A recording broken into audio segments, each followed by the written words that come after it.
Je demande à Gérard Pouet de me rejoindre, le président de GP Consulting et surtout l'animateur du parcours vélo qui est ici. Vous pouvez l'applaudir lui aussi. Il est devenu... Cet après-midi, je crois que tu présentes un parcours entier. Hein. C'est du boulot, ça. Gérard, je crois que tu souhaitais aborder une problématique capitale, celle du réemploi, du recyclage des équipements de sport. Et pour ça, tu n'es pas venu seul. Je fais un petit peu de rangement, tu permets, parce que c'est un peu le bazar. Mais je suis très heureux d'être avec vous aujourd'hui. Vous savez que ça m'a fait plaisir d'entendre vous quatre parler de surtourisme. Vous savez qu'en 1985, 50% de la population mondiale vivait en dessous du seuil extrême de pauvreté, c'est-à-dire $1 par jour. Vous savez qu'aujourd'hui, en 2024, il n'y a que 8,5% de la population qui vit en dessous du seuil de pauvreté. Alors, c'est dommage parce que 90% de ces 8,5% sont en Afrique. Mais ça veut dire que les autres pays, grâce au progrès, voyagent. Il y a 600 millions de Chinois qui aujourd'hui vivent comme nous. Alors, il en reste encore 600 qui vont rattraper. Mais demain, le surtourisme, on n'a encore rien vu. Les tourismes, ils vont déferler. Ils vont déferler. Alors moi, ça me fait plaisir parce que je suis un boomer. Alors je suis responsable, bien sûr, d'une partie du déficit de la France. C'est le maire de ma ville qui l'a dit, donc je me sens un peu coupable. Et j'ai aussi un très mauvais bilan carbone parce que j'ai beaucoup voyagé dans le monde. Et quand je vous entends parler ce matin, ça me fait plaisir parce que je trouve que la France, là, elle se pose plein de bonnes questions qu'il y a très peu de pays dans le monde qui se posent. Moi, j'ai voyagé en Afrique, j'ai voyagé en Asie, voyagé en Amérique du Sud, mais ils ne se posent pas ces questions-là. Eux, c'est faire venir. Alors, c'est vrai, on va être exemplaire. On a sans doute le code fiscal le plus compliqué de France. On va peut-être demain mettre en place une réglementation la plus compliquée du monde. J'en sais rien. Mais en tout cas, on se pose la question et se poser la question, c'est déjà apporter une certaine forme de solution. Il y a un moment dans notre vie où forcément notre conscience environnementale, elle se réveille. Et parfois, il suffit de pas grand-chose, d'une rencontre, d'une lecture, et ça provoque un déclic, et ça nous donne envie de devenir acteurs et non plus spectateurs. Et pour vous expliquer ce qui va se passer dans la filière sport, qui aujourd'hui est très en avance par rapport aux autres pays européens, je vais demander à Amélie, qui est la patronne d'Écologique, de venir nous expliquer ce qui va se passer. Parce qu'il se passe déjà, il va se passer une quantité de choses où aujourd'hui on va responsabiliser les acteurs, les producteurs, les consommateurs, enfin tout le monde. On va associer tout le monde. Alors, on va essayer, Amélie, de faire, comme on dit dans le sud-ouest, rentrer la dinde dans le marron. Parce qu'on a une petite demi-heure, je crois, pour parler de ça. Donc ça va être court. Mais en effet... Rassure-toi, je suis le maître des horloges. Quand ce sera trop long, je ferai des grands Amélie, elle a plein de choses à nous raconter et surtout à dédramatiser. Et comme elle est très pédagogue, elle va nous montrer que les choses sont simples. Mais en tout cas, alors, on va partir de la genèse, Amélie, si tu veux bien. C'est-à-dire, on va partir de la loi AGEC. Alors, l'AGEC, personne ne sait ce que c'est, cette loi AGEC de 2020.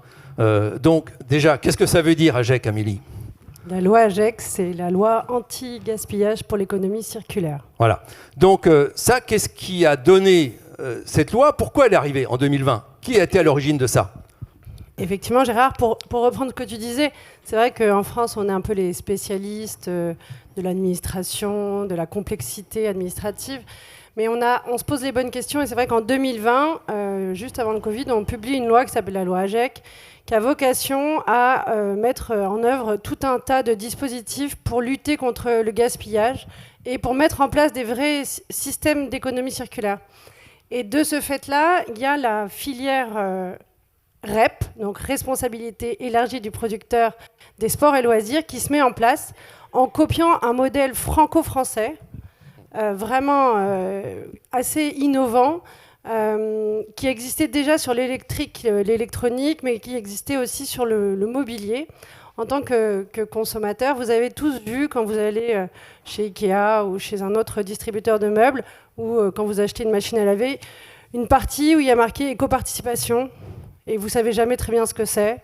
C'est 6 €, 3 €, 2 €, 12 €. On ne sait pas très bien comment c'est calculé.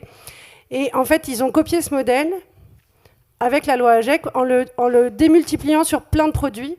Parce qu'en fait, cette petite éco-participation, c'est celle qui va servir à financer la réduction de l'impact des produits, des filières. Quand on dit filières, c'est des environnements de produits qui vont ensemble. Donc les produits du sport, les produits électroniques, les produits du meuble et tout un tas d'autres produits. Alors, dans le sport, on a cette conscience environnementale depuis longtemps, hein, parce qu'on essaye de laisser propre notre terrain de jeu. On essaye, en effet, d'être attentionné, en effet, à l'endroit où on pratique, parce qu'on a envie d'y revenir et d'éviter de trouver des sacs, des poubelles, une multitude de produits. Et on voit aujourd'hui se développer des déchetteries, mais qui acceptent tout et n'importe quoi, et qu'est-ce qu'elles en font. Donc aujourd'hui, il y a une vraie revalorisation de ces articles, et en effet, qui vont sans doute permettre demain à d'autres qui n'ont peut-être aujourd'hui pas les moyens de pratiquer du sport, parce qu'en France, on n'est pas en dessous du seuil de pauvreté, mais il y a encore des gens qui n'ont peut-être pas les moyens de pratiquer des activités sportives, et on va pouvoir leur donner la possibilité, dans le réemploi, dans l'occasion, de pouvoir pratiquer une activité sportive, parce qu'en effet, ça va améliorer, comme disait Julien, on va dire, pas combler le trou de la sécurité sociale, mais le réduire un petit peu, parce qu'on va se sentir mieux. Et puis, ça va permettre l'accès au sport à beaucoup plus de personnes. Alors, en termes de chiffres, comment on s'organise? Parce qu'on utilise des mots, là, la loi AGEC, l'écologique, etc. La responsabilité du producteur. Comment ça va se passer? J'ai des produits chinois qui arrivent, par exemple. Alors, les produits chinois qui arrivent dans des containers, pas toujours déclarés, où on ne sait pas trop ce qu'il y a dedans. Des fois, il y a des choses qui ne sont pas forcément aux normes. On en trouve dans certains ports, par hasard. En effet, les douaniers, des fois, ouvrent des conteneurs, ont des surprises. Mais comment ça se passe? Parce qu'en fait, le consommateur final, c'est lui qui va payer avec ses contributions, parce que le distributeur va, bien entendu, réaffecter cette taxe. Mais comment ça se passe sur les produits étrangers qui arrivent? Alors, il faut déconstruire un mythe, quand même, du fait que les grosses plateformes comme Alibaba, Amazon, sont des concurrents illégaux sur le niveau de l'éco-participation, parce qu'en fait, nous, on a tout un service qui est vraiment dédié à la chasse de ce qu'on appelle les free riders, donc c'est ceux qui ne seraient pas en conformité.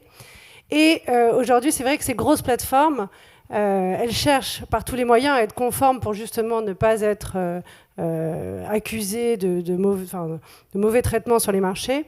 Donc voilà, nous on s'organise pour travailler, et on travaille notamment avec les douanes, pour que tout produit qui arrive en France, qui est importé, puisse mettre en place justement ce financement, donc cette éco-participation, qui va venir financer tout le dispositif de la voiture balai de nos produits. Parce que je vous ai beaucoup écouté tout à l'heure, et c'est vrai que il y a l'accessibilité du sport, il y a comment on interagit avec la nature, comment on arrive à ne pas faire un terrain de jeu, mais faire corps avec la nature et respecter ce qui nous entoure.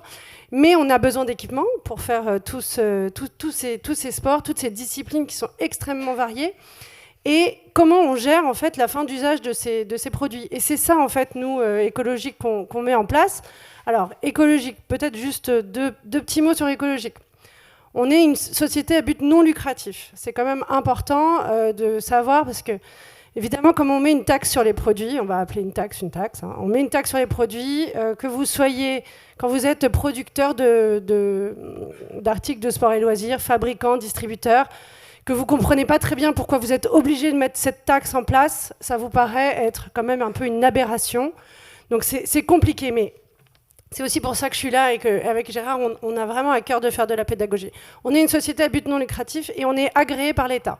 Donc c'est l'État qui fixe des objectifs pour la filière articles, sport et loisirs, qui dit « Ok, vous allez devoir plus réparer vos produits, vous allez devoir plus réemployer vos produits, et en plus, une fois, si jamais ils sont ni réemployables ni réparables, il faut les recycler. » Et évidemment, recycler les produits, quand on voit la diversité des produits du sport qu'on a, entre le paddle, le bâton de marche, la palme et la combinaison néoprène, c'est pas hyper simple. En fait, c'est très compliqué d'emmener des recycleurs et des professionnels du recyclage sur ces produits, parce qu'en fait, pour l'instant, on démarre juste, hein, on n'a que 3 ans sur cette filière. On a des petites quantités qui nous sont mises à disposition, et c'est ça dont on va parler aussi tout à l'heure, c'est vraiment comment on fait pour passer à la vitesse supérieure, pour collecter plus, pour plus réemployer, plus réparer et plus recycler, parce que tant que je collecterais, je vous fais une petite blague, hein, tant que je collecterais 3 bâtons de marche par an, en fait, j'intéresse personne pour aller recycler les bâtons de marche en carbone. C'est-à-dire que les recycleurs, ils sont là, ouais, c'est très sympa tes 3 bâtons, on va faire des 3 meubles et on va faire de l'upcycling. Mais si on veut aller vraiment un cran plus loin sur la réduction de l'impact de nos produits, il faut passer à une vitesse un peu supérieure pour intéresser plus les professionnels. Alors, on arrive à un grand moment qui s'appelle la grande récup du sport. Alors, la grande récup du sport, simplement, levez la main ceux qui ont entendu parler de la grande récup du sport. Oh là là, vous me faites carrément plaisir. Ça me fait peur. Parce que ça a démarré quand ? Je pensais qu'il n'y avait personne qui allait lever la main, si tu veux, donc j'étais là, waouh. Ça a démarré en juin. Démarré en juin, quand même. Hein, donc, et c'est relayé par qui ? C'est relayé par les magasins de sport, logiquement. C'est relayé par normalement, tous les... donc c'est relayé aussi par les lieux de pratique, parfois. C'est-à-dire les clubs de tennis, les terrains de golf, qui récupèrent. Parce que on a tous, dans nos greniers, dans nos garages, dans nos placards, des articles de sport. Ils disent, tiens, un jour, je vais me remettre peut-être au golf. Et puis, le produit a évolué. Donc, le jour où je m'y remettrai, ça ne sera plus le bon produit. On a une multitude d'articles de sport dans nos placards. Et ça, c'est dire aujourd'hui, je les remets dans le circuit. Et en effet, la grande récup du sport, il y a un budget. Comment ça se passe ? Explique-nous. La grande récup du sport, en fait, c'est marketer notre grande mission chez Écologique, c'est de collecter pour réemployer, réparer et recycler. Et en fait, on a traduit cette grande campagne de la grande récup du sport pour interpeller tous les acteurs dont vous faites tous partie, parce qu'en fait, c'est le pratiquant... des jeunes, ils pratiquent. Ça me paraît fou qu'il n'y a pas plus de personnes qui ont entendu parler de cet événement. C'est la première fois que ça se passe en Europe, ça. C'est assez extraordinaire. Moi, je trouve ça fabuleux comme campagne. C'est normal. Et encore une fois, la France est un peu pionnière. Donc, et puis, on a ce truc que tu dis, c'est qu'aujourd'hui, nos articles de sport, on les garde chez nous. On se dit quand j'y m'y remettrai. Pour nos enfants. Pas de problème. Et en fait, on a ce côté très gardeur de produits. Et en plus, comme on ne sait pas où les apporter... tes raquettes en bois, petit ami, là, qui sont encore dans des presses, tu peux les ramener. Non, mais comme on ne sait pas où les ramener, on les garde, et puis un jour on déménage et on fout ça dans la poubelle. Voilà, en gros, c'est comme ça que ça se passe, et on va à la déchetterie. C'est normal. Aujourd'hui, nous, on a 4000 points de collecte dans lesquels vous pouvez déposer les produits de sport pour qu'ils contribuent justement à toute cette R&D derrière de réemploi, réparation, recyclage. 4000, c'est pas encore énorme par rapport au nombre de pratiquants qu'on a. On travaille fortement à impliquer la distribution. Alors, la distribution, entre nous, pour nous, c'est presque la facilité. Oui. Parce qu'on est en contact proche avec les distributeurs. Vraiment, quotidiennement, un certain d'entre eux ont l'obligation de reprise. C'est-à-dire, ils ne vous le disent pas forcément toujours, mais quand ils font plus de 200 mètres carrés, ils sont dans l'obligation de vous proposer une solution de reprendre vos articles usagés, comme on fait avec les machines à laver. Mais ça, on le fait parce qu'en fait, ça nous gonfle de ramener la machine à laver nous-mêmes. Donc, on est content que quelqu'un vienne la chercher. Mais sur les articles de sport, c'est la même chose. Donc, les distributeurs, je vais vous dire, petit à petit, la dynamique est vraiment en train de prendre. Là où aujourd'hui, c'est plus difficile pour nous, c'est avec les clubs, parce qu'en fait, les clubs, c'est pas à vous que je vais l'apprendre. C'est beaucoup d'associatifs, c'est beaucoup de volontariat. Il y a déjà les parents qui sont hyper impliqués pour s'occuper des enfants le week-end, etc. De leur dire qu'en plus, on va gérer les produits usagés, mettre des bacs de collecte avec des seuils, etc. Bon, on est dans cette pédagogie et on a besoin de démocratiser ce geste. Et nous, on met en place des solutions qui sont le plus simples possible pour eux. Et on avance bien. Aujourd'hui, on travaille avec 14 fédérations qui nous accompagnent aussi dans le déploiement de ce dispositif. Après, il y a comment on sensibilise les pratiquants. Donc là, on travaille avec les fédés, on intervient dans ce genre d'événement en se disant, en fait, j'ai entendu tout ce que vous disiez ce matin, vous êtes super sensibilisés. Et puis, je veux dire, moi, je suis géographe, donc vraiment, c'est du petit lait pour moi, tout ce qui s'est dit ce matin. Vraiment, voilà, c'est très important de mobiliser les pratiquants. Je sais que les pratiquants ont cœur de trouver des leviers simples pour agir dans le sport, pour un sport avec moins d'impact. Et nous, on réfléchit à quelles sont les solutions. Et typiquement, je vais vous dire, il y a 2 choses. La grande récup de la montagne, On la lance officiellement le 23 octobre et on a la chance d'avoir dans vos territoires des acteurs qui sont hyper impliqués et donc on fait des collectes de fin de saison avec les loueurs, avec les écoles de ski, avec les municipalités, les collectivités qui sont hyper moteurs et vraiment on continue de travailler avec eux pour trouver des solutions plutôt pour l'été maintenant. On a bien bossé sur l'hiver. On arrive à collecter énormément de produits du sport et d'équipements d'hiver. Maintenant, ça va être sur l'été et ça rejoint les discussions que vous aviez tout à l'heure sur comment on fait aussi pour proposer des solutions simples. Et alors, tout est gratuit pour le distributeur. Moi, je suis magasin, je récupère des chaussures, je récupère un vélo, je récupère des raquettes de tennis. Qu'est-ce que je fais ? Comment ça se passe concrètement ? Concrètement, tout est gratuit. Alors, j'aime jamais trop le mot gratuit. Parce que ça perd un peu de la valeur. C'est-à-dire si le magasin, il faut qu'il paye, déjà qu'il est pauvre. C'est sans frais. Ouais. Ah, c'est sans frais, voilà, c'est mieux. C'est sans frais pour le magasin. Pourquoi ? Parce que finalement, il a déjà prépayé en mettant en place l'éco-participation.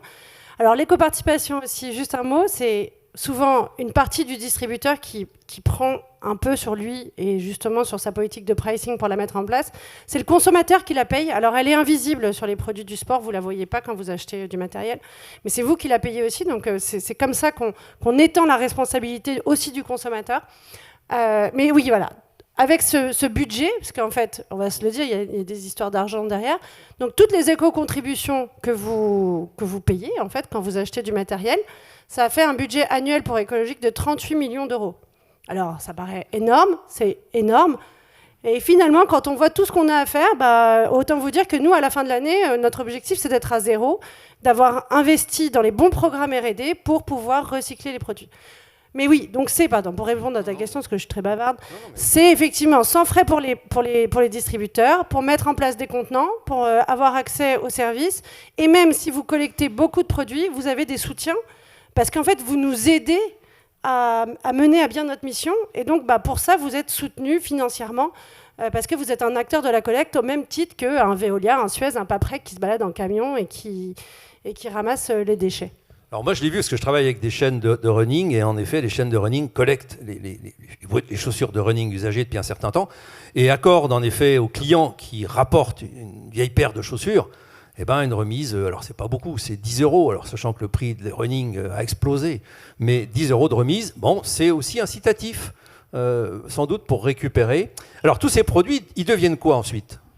Alors, justement, donc on a 3 ans d'existence et aujourd'hui, on a quand même pas mal de fierté et de projets qui ont abouti à des choses intéressantes. Donc on collecte 14 000 tonnes de déchets d'équipements sportifs par an. Alors ça fait quoi 14 000 tonnes ? On ne se rend pas super bien compte. Globalement, c'est l'équivalent de 1000 camions de supporters. Ça fait ça, 1000. Vous imaginez un parking avec 1000 camions de supporters, bien remplis. Ça fait ça. Donc, et avec ça, on va tout trier et on va essayer de séparer les produits par matériaux. Quand on dit « on », c'est qui « on » ? Alors nous, avec nos 38 millions... C'est pas dans les salariés d'Écologique. Non. Nous, on est une toute petite équipe. En fait, nous, on est orchestrateurs.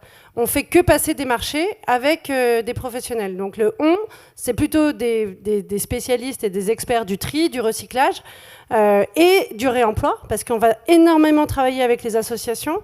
On travaille avec 600 associations de l'économie sociale et solidaire, statut ESUS, sur le territoire. Alors 600... c'est bien, mais on espère voir aussi encore naître des associations spécialistes du sport, des ressourceries sportives, des recycleries sportives qui petit à petit se créent. Mais c'est nous, on orchestre, on soutient, on passe des marchés, on met en place des prestations. Et derrière, ces produits deviennent ou bien des projets R&D, typiquement sur le ski, les produits du ski. Donc aujourd'hui, on mène un gros projet de R&D transfrontalier avec l'Italie pour le démantèlement des skis et pour réussir à essayer de voir dans le ski, vous êtes sans doute tous skieurs, vous voyez qu'un ski c'est assez complexe en production, essayer de réussir à séparer les matériaux, le bois, le métal, les composites, pour réussir à faire du recyclage. Autre exemple, les balles de tennis. Les balles de tennis, aujourd'hui on travaille avec un recycleur et on recycle 100% des balles de tennis qu'on collecte. On a des projets R&D sur les combinaisons néoprène, sur les bâtons de marche et de ski aussi, les casques. Alors casques, chaussures de ski. Donc ça, qu'est-ce qu'il faut faire ? Il faut les broyer, mais broyer à la bonne taille pour pouvoir séparer le plastique, la mousse, le métal et ensuite réussir à redispatcher ces produits-là pour les faire rejoindre d'autres filières, plastique, métal, mousse. Autant vous dire, la mousse, aujourd'hui, entre nous, qui est un gros produit des sports de ski, enfin des sports d'hiver, c'est très compliqué à recycler, ça ne pèse rien. Donc en fait, à transporter pour que ça rejoigne le bon endroit, etc., c'est un casse-tête chinois. Et nous, ce qu'on veut, c'est que trouver le bon équilibre entre une écoparte que vous payez, qui reste bien sûr absorbable. Sur un casque, on parle de moins de 1 centime. Sur les skis, c'est 10 centimes aujourd'hui. Donc il faut que ça reste de cet ordre-là. Mais pour recycler la mousse qui est dans le casque, en fait, aujourd'hui, et transporter cette mousse à travers tout le trimbalat de la montagne, etc., vous vous rendez bien compte que nous, on est dans cette difficulté-là, logistique aussi, pour trouver les bons procédés de recyclage. Et tu es également responsable de tous les déchets électroniques et électriques des équipements sportifs. Comment ça se passe là si j'ai une montre connectée qu'est-ce que j'en fais? Je la mets pas dans ma poubelle? Non. Je la ramène et qu'est-ce qui se passe après? Qui s'en charge là, à ce moment-là? Effectivement, notre plus grand défi, c'est de faire en sorte que tous ces équipements sportifs, électriques ou pas électriques, ne finissent pas dans la poubelle normale, comme je vous disais au moment du déménagement. On a la chance chez Écologique d'être agréé donc, sur les équipements de sport qui sont non électriques et sur tous les produits électriques et électroniques. Donc de ce fait, on sait aujourd'hui, et sur l'électrique et électronique, bizarrement, en fait, on est agréé, nous et Écologique, depuis 20 ans sur ces produits-là, même sur les tout petits produits. En plus, on est vraiment spécialiste de toute la dimension numérique, donc on a travaillé avec les ordinateurs, tout ce qui est connecté depuis très longtemps.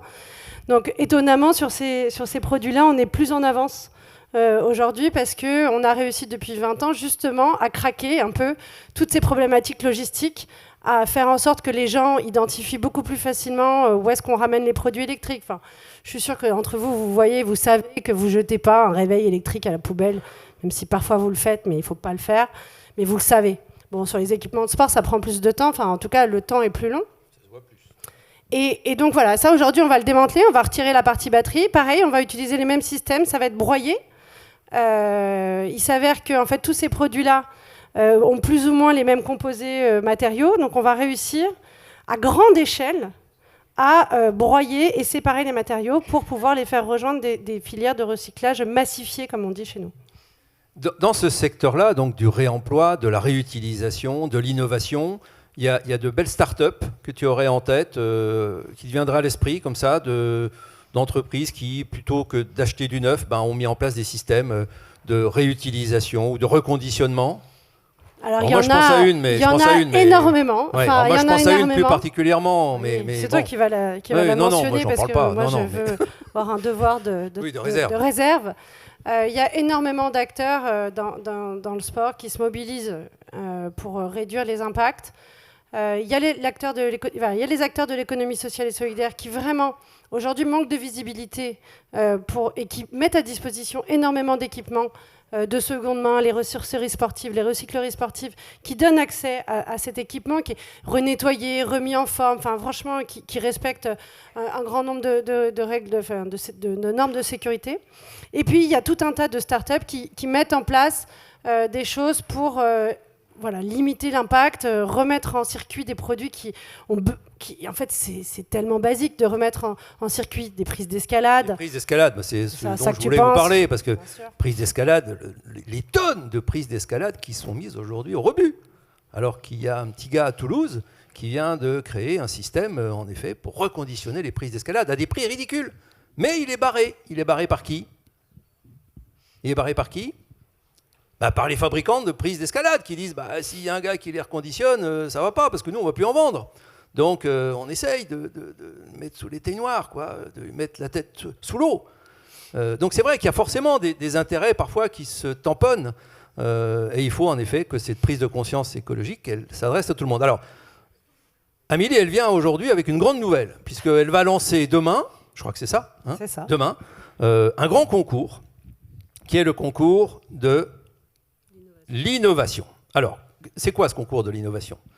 Donc, moi, je suis arrivée il y a un peu moins d'1 an sur la filière.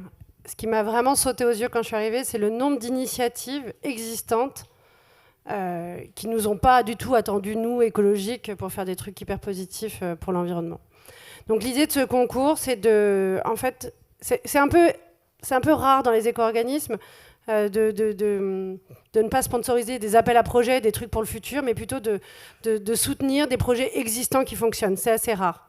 Mais là, on s'est dit que c'était hyper important pour montrer aussi que, en fait, ce qu'on voulait, c'était aider des projets à passer à l'échelle pour qu'ils contribuent avec nous à cette filière et à la diminution de l'impact des produits. Et donc, on lance ce concours demain. Alors, vous êtes tous invités, vous pouvez tous venir au webinaire. Il y aura évidemment des rediffs, etc. Il y aura un site particulier qui vient récompenser avec un prix de 10 000 € par projet qui sera sélectionné. Il y a 6 prix, donc 6 fois 10 000 €, sur l'éco-conception, sur la réparation, sur le recyclage, sur la logistique. Et bon, voilà. C'est toi qui as fait le prix, je sais pas. Je vous enverrai des informations. C'est beaucoup de choses, mais pas tout. Mais il y a beaucoup de choses, et voilà. Et on veut trouver ces pépites, en fait. Tout à l'heure, vous parliez de pépites. Ces pépites qui voilà, font que le sport est en avance sur ces questions d'écologie et de réduction d'impact. Mais là, on est fiers d'être français. Alors, on n'est pas toujours, je ne sais pas, de faire du French bashing, mais c'est vrai que là, on est en Europe, on est un exemplaire sur cette filière-là. Et je trouve que c'est bien. Alors, on en parlera cet après-midi. Moi, c'est mon sujet de cœur, celui du vélo. Mais on en parlera cet après-midi avec Jean-Jacques d'Écologique également. Mais il y a une somme importante. Il y a 2,5 millions d'euros, je crois, qui sont aujourd'hui, qui vont être dépensés cette année pour... c'est le fonds de réparation. Alors... Beaucoup d'entre vous, je ne vais pas vous refaire relever la main parce qu'il n'y en a pas beaucoup qui vont la lever, mais qui connaissent le fonds de réparation. Mais en fait, ça vous permet aujourd'hui d'avoir une aide à la réparation de votre vélo. Vous savez qu'il y a une étude qui a été faite, Julien, tu ne me contrediras pas, mais par la sécurité routière à Lyon, et qui a arrêté les gens dans la rue qui circulent à vélo. 70% des gens qui circulent à vélo avaient des défectuosités sur le cadre, sur le vélo. De freins, d'éclairage, de pneumatiques, etc., etc. 70%. Et les gens répondaient, ah bon, non, ça roule. Bah oui, ça roule, mais c'est pas pour votre sécurité. Donc c'est vrai qu'il y a une prise de conscience collective. Alors on va pas mettre une vignette comme on met sur les voitures, ça n'existe plus, mais en effet, l'idée, c'est en effet de faire prendre conscience aux gens qu'un vélo, ça s'entretient, ça se répare. Et là, il y a un coup de pouce qui est donné parce que 2,5 millions d'euros, c'est pas rien. Et c'est affecté, en effet. Comment ça se passe? Tu peux nous en dire 2 mots? C'est toujours cette éco-participation qui finance ce fonds.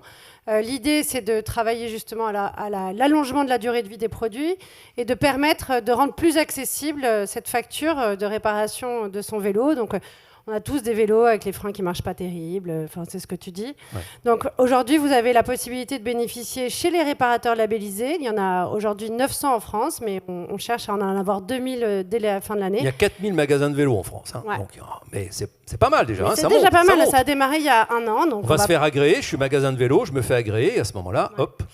Et donc ça propose aux consommateurs une réduction de 15 à 30 € sur votre facture, qui n'est pas négligeable en fonction du montant total de votre facture. Et ça s'appelle le bonus répar. Voilà.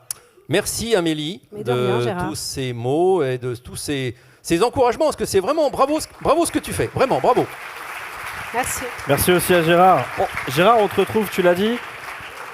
On te retrouve sur le parcours vélo et VAE de 14h à 16h dans une salle attenante à l'Amphi et de 16h à 17h ici même avec une table ronde vélo, événements et territoires qui conclura notre belle journée. D'ailleurs, j'en profite pour vous donner les 3 parcours. Comme ça, vous pouvez vous repérer à partir de 14h. Est-ce qu'il y a des questions? Non, pas. On n'a pas le temps. Alors là, on n'aura pas le temps, mais il y aura des questions. Sur le stand. Alors, Écologique a un stand. Exactement. Voilà, tout à fait. Donc là, si vous avez des questions, venez les voir si vous voulez vous faire agréer, si vous êtes distributeur de vélos, si vous êtes vous concourir au prix de l'innovation, etc., etc. Ils sont là pour répondre à toutes vos questions. Avoir les 6 critères du prix de l'innovation, moi je suis hyper intéressé aussi. Oui, mais c'est moi aussi. Juste pour les parcours, je vous donne les grandes orientations ici même, un parcours outdoor et territoire, 3 tables rondes, une sur l'engagement du mouvement sportif dans le développement et la promotion des sports de nature, une autour de la montagne estivale, bilan et perspective, et une dernière sous ta houlette, Gérard, vélo, événements et territoire. Un parcours sport et design où Sophie Bramel et Guillaume Diard seront présents, 2 tables rondes et une keynote. Une table ronde, les marques nées du trail running sont-elles naturellement éco-responsables? Ça risque d'être très intéressant. Une keynote signée Daniel Hartung. Comment concilier éco-design et performance? C'est le fondateur et PDG de Hartung Paris. Et puis une table ronde, le rôle des marques, ingrédients dans l'innovation et l'éco-conception. Et puis Gérard, toi tu as une table ronde, une keynote et une table ronde ici. Voilà. Oui, je suis Tu n'as pas chômé, le couteau suisse. Mais en effet, si vous êtes intéressé par le dynamisme du vélo, aujourd'hui, le marché du cycle, alors je ne vais pas faire ma conférence, mais il connaît vraiment un trou d'air. Je te remercie. Et aujourd'hui, moi, mon leitmotiv, c'est de dire la réparation et la seconde main, ce sont des véritables relais de croissance. Mais il faut s'organiser. Il faut s'organiser à la fois pour le magasin, mais aussi pour la distribution en général, etc. etc. Merci. Rendez-vous à 14h, donc réparation et seconde main, la dynamique de l'écosystème du vélo.